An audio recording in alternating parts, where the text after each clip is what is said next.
Terhormat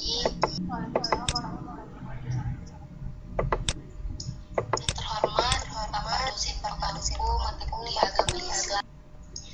Puji syukur kita ucapkan atas kehadiran rahmat yang telah diberikan pada kita semua, sehingga kita dapat melaksanakan perkuliahan pada pagi hari ini.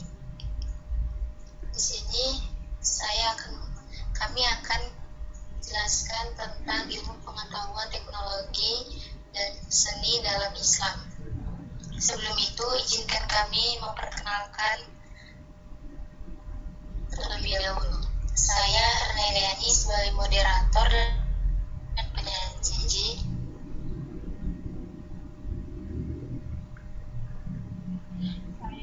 Saya Nurjana sebagai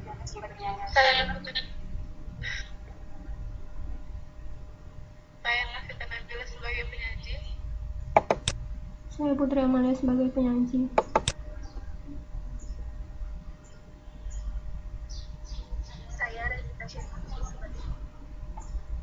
Saya Putri Pratiwi sebagai penyanyi.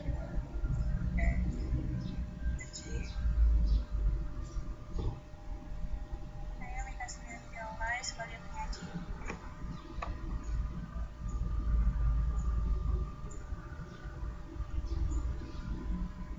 Adapun materi yang akan kami sampaikan yaitu yang pertama latar belakang, yang kedua kewajiban menuntut ilmu dan mengamalkannya, yang ketiga korelasi iman, iptek dan amal sebagai satu kesatuan, yang keempat tanggung jawab ilmuwan dan seniman dalam Islam, yang kelima iptek dan seni untuk meningkatkan ketakwaan kepada Allah Subhanahu wa taala, dan yang keenam kesimpulan.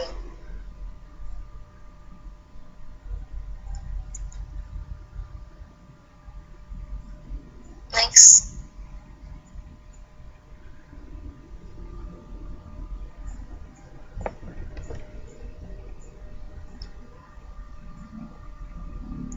Nurjana, kepada Nurjana saya persilahkan. Yang akan kami bangun bagi berbagai penjuru dunia, kesejahteraan dan kemakmuran material yang dihasilkan oleh perkembangan iptek modern membuat orang lalu mengagumi dan meniru-niru gaya hidup peradaban barat tanpa dibarengi sikap kritis terhadap segala dampak negatif yang diakibatkannya. Kasus itu sesungguhnya hanya salah satu dari sekian banyak problematika akhlak di Indonesia. Mungkin ini saja dari saya kembalikan kepada moderator. Selanjutnya adalah kewajiban menuntut ilmu dan mengamalkannya yang akan dibawakan oleh Putri Pratiwi dan juga Mita Suryani Daula. Kepada rekan silakan. Baik, terima kasih kepada moderator. Next slide. Nah, di sini saya akan menjelaskan tentang kewajiban menuntut ilmu dan mengamalkannya. Nah, yang pertama itu adalah alasan menuntut ilmu. Nah, menuntut ilmu merupakan kewajiban dan kebutuhan manusia. Tanpa ilmu, manusia akan tersesat dari jalan kebenaran. Kemudian yang kedua yaitu kewajiban menuntut ilmu. Sebagaimana firman Allah pada surah Al-Alaq ayat 1 sampai 5. Di situ di dalam Islam menuntut ilmu merupakan perintah sekaligus kewajiban. Jadi sebagai manusia diperintahkan untuk menuntut ilmu karena dengan menuntut ilmu kita bisa mencapai apa yang kita cita-citakan baik di dunia maupun di akhirat. Sekian dari saya kembalikan ke moderator. Terima kasih pada Putri Pratiwi. Selanjutnya akan dibawakan oleh Mita. Kepada Mita saya persilahkan. Baik, terima kasih kepada moderator. Nah, bagian yang ketiga masih slide sebelumnya. Nah, pada bagian ketiga yaitu keutamaan ilmu. Nah, jadi ada beberapa keutamaan ilmu yang disebutkan di dalam Al-Quran dan As-Sunnah. Nah, yang pertama yaitu kelebihan ilmu dibandingkan ibadah lainnya. Nah, jadi maksudnya salah satu manfaat dari ilmu dibandingkan ibadah yang lainnya adalah kebanyakan manfaat dari ibadah itu hanya terbatas pada pelakunya. Misalnya orang yang berpuasa, haji, zikir, dan ibadah yang lainnya, maka ia akan mendapatkan amalan perbuatannya hanya untuk dirinya sendiri. Nah, berbeda dengan ilmu. Nah, selama ilmu itu masih disebarluaskan, baik dari sekarang ataupun nanti, maka bagi orang yang menyebarkannya akan tetap mendapatkan pahala. Nah, yang kedua, yaitu ilmu tidak terputus lantaran berakhirnya hayat. Lalu yang ketiga, ilmu merupakan tanda kebaikan seorang hamba. Yang keempat, orang yang berilmu akan ditinggikan derajatnya. Lalu yang kelima, menuntut ilmu merupakan ibadah dan akan dipermudah jalan menuju surga. Nah, baik, cukup sekian dari saya kembalikan ke moderator. Terima kasih kepada Mita yang telah menyampaikan. Dan selanjutnya adalah korelasi iman, iptek, dan amal sebagai satu kesatuan yang akan dibawakan oleh Novita Nabila. Pada Novita Nabila, saya persilahkan. Baiklah, terima kasih kepada moderator. Di sini saya akan menjelaskan mengenai korelasi antara iman, iptek, dan amal. Jadi, sebenarnya iman, iptek, dan amal ini memiliki kesinambungan antara satu dengan yang lain. Jadi sebenarnya pengetahuan, teknologi, dan seni terdapat hubungan yang harmonis dan dinamis yang terinteraksi ke dalam suatu sistem yang disebut dinul Islam. Di dalamnya terkandung 3 unsur pokok, yaitu akidah, syariah, dan akhlak. Dengan kata lain, iman, ilmu, dan amal saleh gitu. Jadi ini merupakan gambaran bahwa antara iman, ilmu, dan amal merupakan satu kesatuan yang utuh dan tidak dapat dipisahkan antara satu dengan yang lain. Iman diidentikan dengan akar dari sebuah pohon yang menopang tegaknya ajaran Islam. Ilmu bagaikan batang pohon yang mengeluarkan dahan, sedangkan amal ibarat buah dari pohon itu dengan teknologi dan seni. Jadi antara iman, iptek, dan amal sebagai satu kesatuan tidak dapat dipisahkan gitu. Terima kasih. Saya kembalikan kepada moderator. Terima kasih pada Novita Nabila. Ini adalah tanggung jawab ilmuwan dan seniman dalam Islam yang akan disampaikan oleh Putri Amalia. Kepada Putri Amalia, saya persilahkan. Terima kasih kepada moderator. Baik, selanjutnya yaitu tanggung jawab ilmuwan dan seniman dalam Islam. Ada beberapa masalah yang terjadi pada ilmuwan. Yang pertama, banyak ilmuwan muslim yang tidak memiliki komitmen terhadap agama Islam. Kemudian banyak ilmuwan muslim yang berpikir dengan metode berpikir orang barat yang kafir. Yang ketiga, banyak ilmuwan yang tidak paham sejarah barat dan sejarah pemikiran orang-orang besar. Yang keempat, banyak ilmuwan muslim tidak paham konsep pandangan dunia, asumsi hakikat manusia maupun nilai-nilai sosial budaya barat. Dan yang terakhir, banyak ilmuwan muslim yang tidak peduli apakah ilmu yang digelutinya ini benar atau salah, sesuai dengan ajaran Islam atau tidak. Next. Jadi ilmu pengetahuan tanpa agama lumpuh dan agama tanpa ilmu pengetahuan buta. Oleh karena itu, seorang ilmuwan harus mempunyai beberapa syarat. Yang pertama, beriman. Yang kedua, menyadari bahwa dirinya makhluk terbatas yang masih membutuhkan zat yang tak terbatas. Yang ketiga, mengakui ilmuwan lain. Yang keempat, harus bersifat jujur. Dan yang kelima, memiliki peran dan fungsi ilmuwan, diantaranya sebagai intelektual, sebagai ilmuwan, dan sebagai teknikus. Next.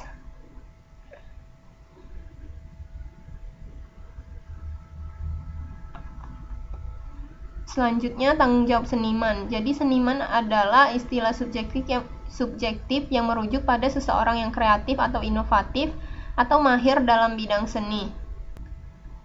Jadi keindahan itu merupakan sesuatu yang lahir dari benda itu sendiri.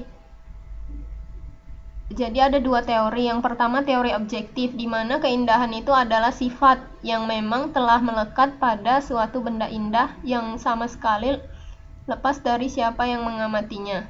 Yang kedua, yaitu teori subjektif, yaitu sifat-sifat indah pada suatu benda sesungguhnya itu tidak ada. Yang ada hanyalah tanggapan perasaan dari dalam diri si pengamat. Sekian dari saya kembalikan kepada moderator.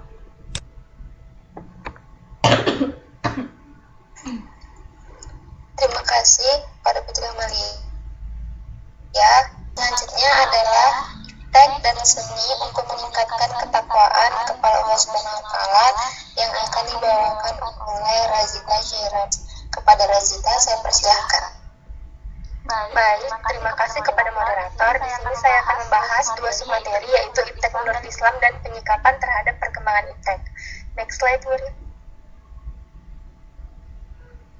Nah, yang pertama, peran Islam dalam perkembangan iptek adalah bahwa syariah Islam harus dijadikan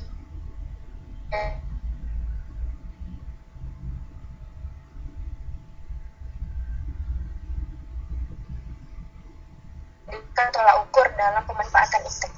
Iptek yang boleh dimanfaatkan adalah iptek yang telah dihalalkan oleh syariah Islam.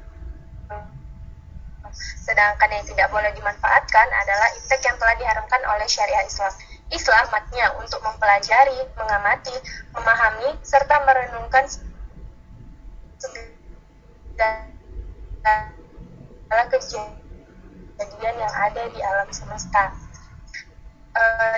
dan membuka kebenaran serta mengembangkan pengetahuan. Sekian dari saya kembalikan kepada moderator. Terima kasih pada Razita. Yang selanjutnya akan dibawakan oleh Wuri Cahyaningrum. Kepada Wuri saya persilahkan.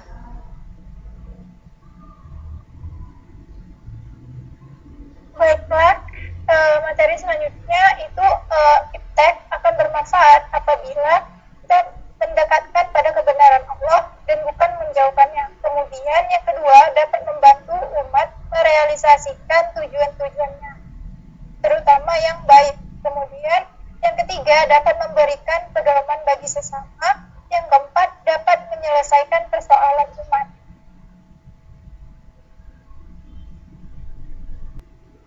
Selanjutnya, seni menurut Islam. Nah, seni merupakan ekspresi keindahan. Nah, kemudian dan keindahan menjadi salah satu sifat yang diletakkan Allah pada penciptaan jagat raya ini. Allah melalui kalamnya di Al-Quran mengajak manusia memandang seluruh jagat raya dengan segala keserasian dan keindahannya. Seperti dalam Quran surat ke-50 ayat 6. Kemudian di surat Luqman ayat 6. Nah, jikalau kata-kata dalam nyanyian itu merupakan perkataan-perkataan yang tidak berguna bahkan menyesatkan manusia dari jalan Allah, maka haram nyanyian tersebut. Nyanyian-nyanyian yang membuat manusia terlena, menghayalkan hal-hal yang tidak patut, maka kesenian tersebut haram hukumnya.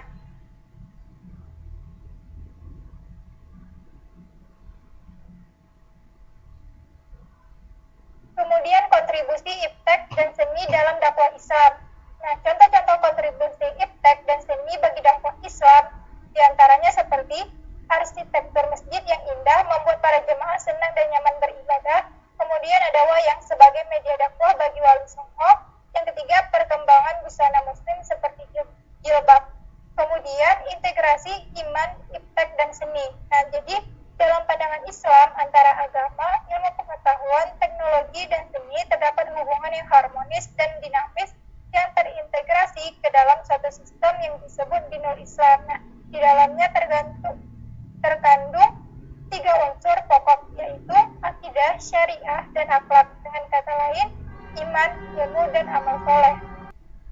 Pengaruh perkembangan iptek dalam kehidupan manusia. Jadi, di bidang sosial, dampak positifnya diantara lain seperti sebagai media komunikasi, media pertukaran data, bahan informasi, serta kemudahan transaksi atau bisnis. Kemudian dampak negatifnya diantaranya seperti pornografi, penipuan, dan kecanduan. Kemudian cara Islam dalam memfilter perkembangan iptek yaitu sesuai dengan paradigma Islam, yaitu akidah Islam sebagai dasar iptek dan syariat Islam menjadi standarisasi iptek. Sekian penjelasan dari saya kembalikan ke moderator. Terima kasih kepada Wuri. Dan yang selanjutnya adalah kesimpulan yang akan saya bawakan. Berdasarkan penjelasan yang sudah dipaparkan rekan-rekan saya, Maka dapat kita simpulkan yaitu yang pertama, pada dasarnya Islam tidak pernah menghambat kemajuan iptek dalam kehidupan sehari-hari dengan syarat dan menganalisis iptek tersebut dengan teliti, objektif, dan tidak bertentangan dengan dasar Al-Quran. Yang kedua, pengaruh perkembangan ilmu pengetahuan dan teknologi dalam kehidupan manusia berdampak positif dan negatif dalam segala aspek kehidupan seperti sosial, budaya, pendidikan, dan juga ekonomi. Dan yang terakhir adalah cara Islam memfilter ilmu pengetahuan dan teknologi adalah dengan akidah dijadikan dasar ilmu pengetahuan dan teknologi syariah Islam dijadikan standarisasi ilmu pengetahuan dan teknologi. Nah, sekian presentasi dari kelompok kami. Apabila dari kelompok lain dan juga teman-teman semua ada yang ingin bertanya, saya persilahkan. Dan aku bisa menuliskan nama dan juga asal kelompoknya pada chat kita.